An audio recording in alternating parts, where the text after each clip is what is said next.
Hello guys, I'm gonna do this really quick for folks who are looking at what is on screen here. Today I'm gonna show you how to treat this image right here. You can see before, we have after, so that you'll be able to get this result. This is before, this is after. So we are going to look at how to fix this using some technique in Photoshop, things such as layer, mask, and a couple of other techniques to get this done. Over here in my Photoshop, I have this image, which is where we are going to cut out the mount section. Then this other one, we have this image, which is where we have the damage. So let's move on to this other place. We need to bring this image straight ahead to this place. What we can do quickly is to use our move tool and drag to this tab. Then we let go when we are on this second tab. Okay, really easy, right? Now we need to scale down this image so that we can actually see the full image. So let's go to edit, free transform. Okay, so holding down your shift key will maintain the image in proportion. Then holding down the alt key will scale it from the center. So I'm holding down the shift and the alt key as I'm scaling this image. So somewhere around here is pretty much okay with me. So I'm going to position this image.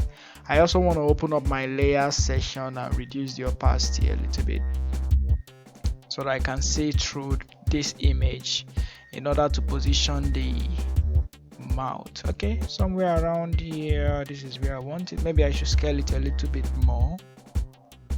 Yeah, okay, just for this to lie perfectly within the shape of that mount. Okay, somewhere there is okay. So I'll just click check and increase back the opacity. Now we have two layers here. We have the real layer for this. If I turn off this, you can see there's a real layer for this. Then we have the other layer, which is on top of this image. So what I'm going to do is to go ahead and click on the layer mask. So let's just move on to selecting this layer. Over here we have the option to add a layer mask. Notice that you can also come to layers.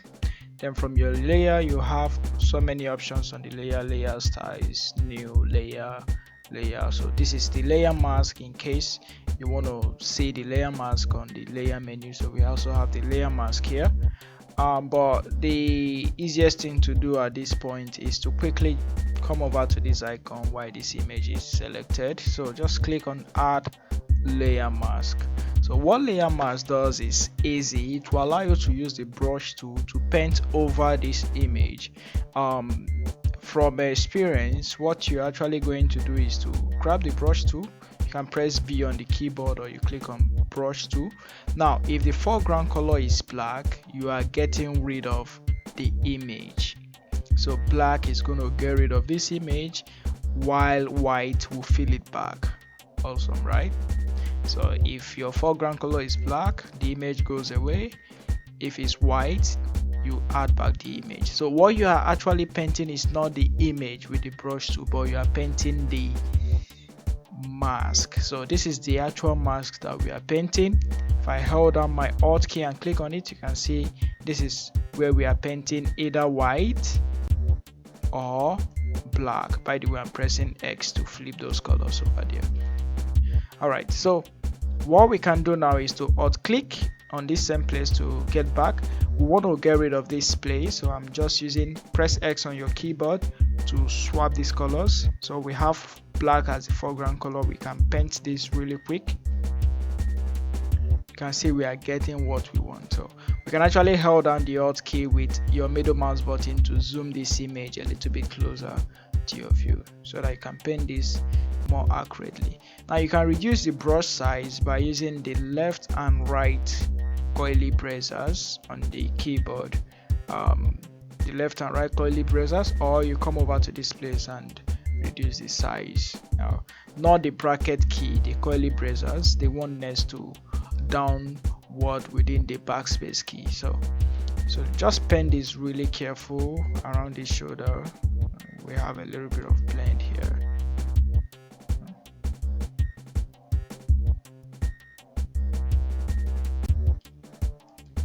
All right, now we have what we want. Now what we need to do in order to make this more interesting is we want to alt click on this to paint every other section black so that we know that we have a real result. So this is just the mouth area, so just paint this really fast, then alt click to get back. So this is more cleaner. Now what we can do now is to add probably an adjustment layer to it. We just come over to adjustment layer.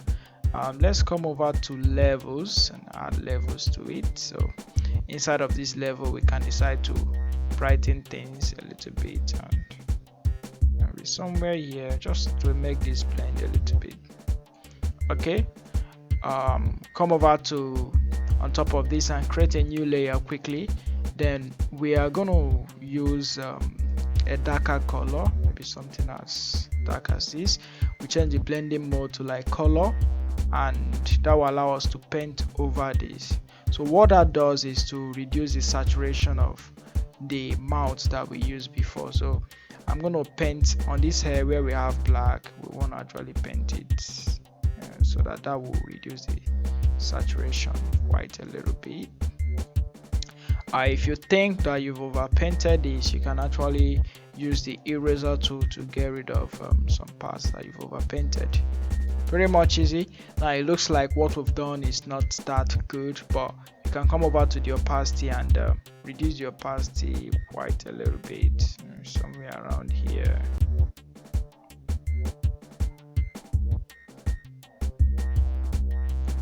Okay, so I think we should select this layer and edit freeze transform so that we can scale this a little bit more.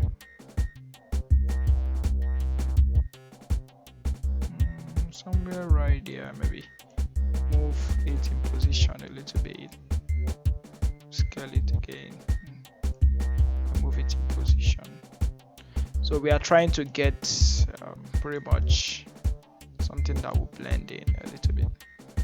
Okay, there we have it. So this is how you can actually fix this problem, just as you have it here before and after. Thank you for watching, guys. See you next time.